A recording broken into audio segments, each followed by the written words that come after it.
On April 28, 2033, at exactly 5:15 p.m., Savar Police Station in Jasunpur District, Rajasthan, received a disturbing phone call. The caller's voice was trembling with fear. He said that a severed human head was lying near the dried banks of the Banas River. The caller disconnected immediately after giving the location.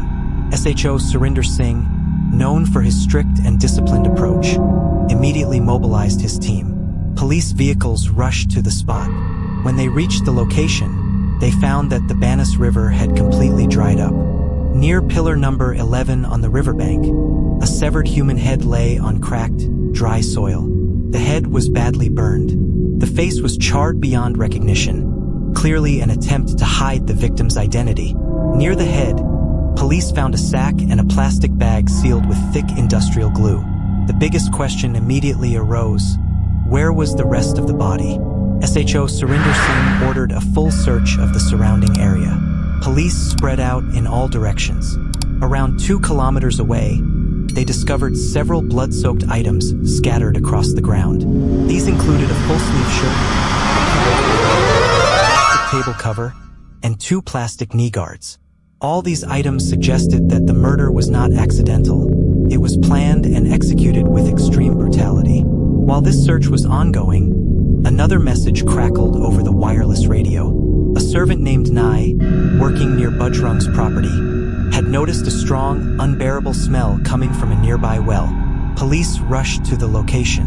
When officers peered inside the well, they saw 2 bedsheets tied tightly together.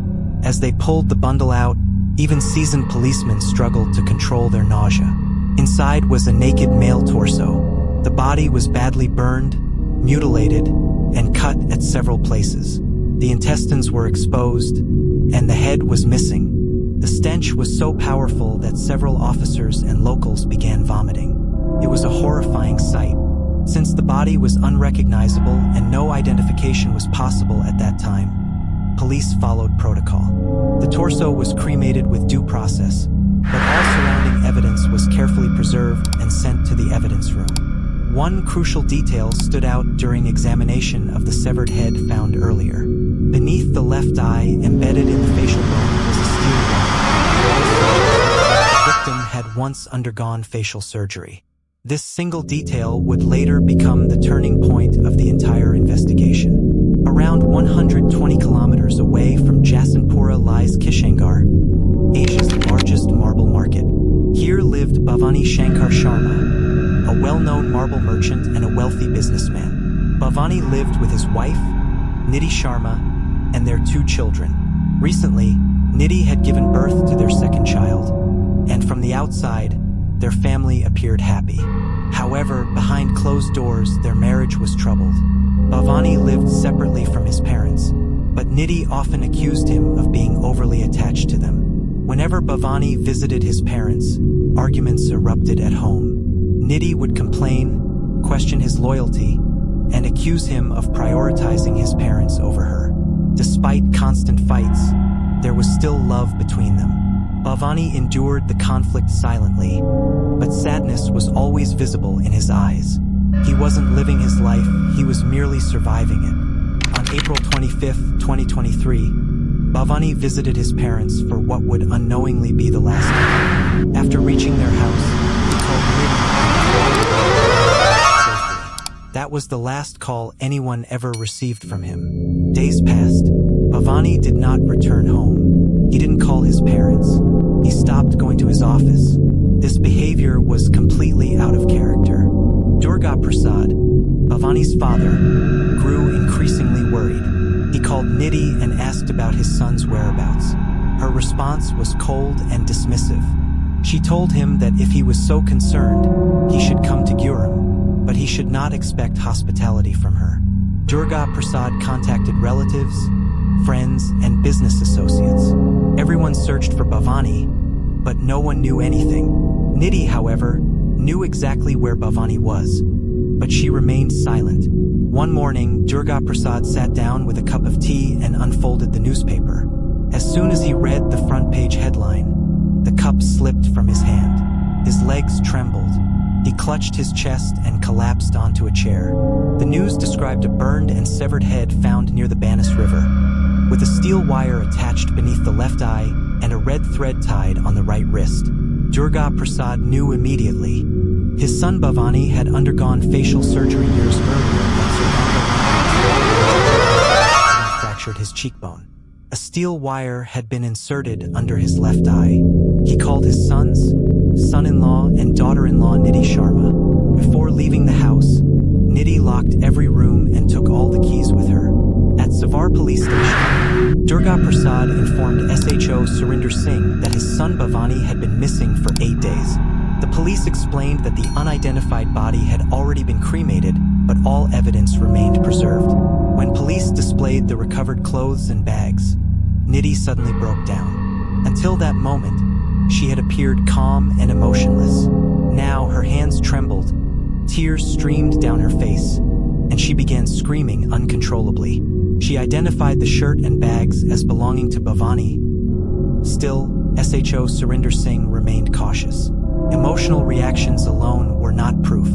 Durga Prasad then explained the surgery in detail and provided the doctor's contact information.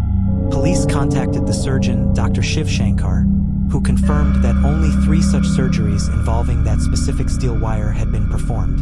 Of the 3 patients, only Bhavani Shankar Sharma was missing. The other 2 were alive. This confirmation left no doubt. The investigation now focused on motive. Who would kill Bhavani and why? Suspicion naturally turned toward his wife, Nidhi Sharma. However, officers initially hesitated. Bhavani was physically tall and strong, while Nidhi was much shorter. Moreover, they had 2 small children. Could a mother commit such a horrific crime? Police interrogated both families. Accusations flew in every direction. But everyone agreed on one thing: Bhavani and Nidhi's marriage was deeply troubled. Police began psychological pressure on Nidhi's brother.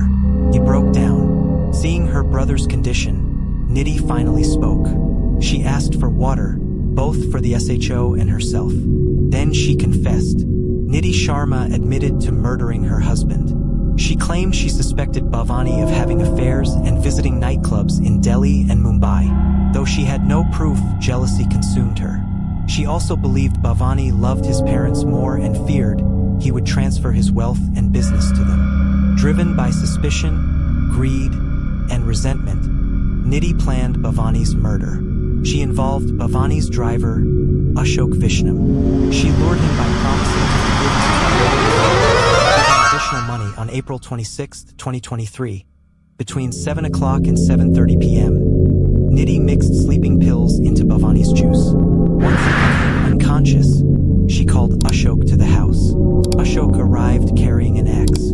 They placed Bhavani's unconscious body on a table and struck him repeatedly with the axe, 10 to 15 times. Despite the brutal attack, Bhavani regained partial consciousness.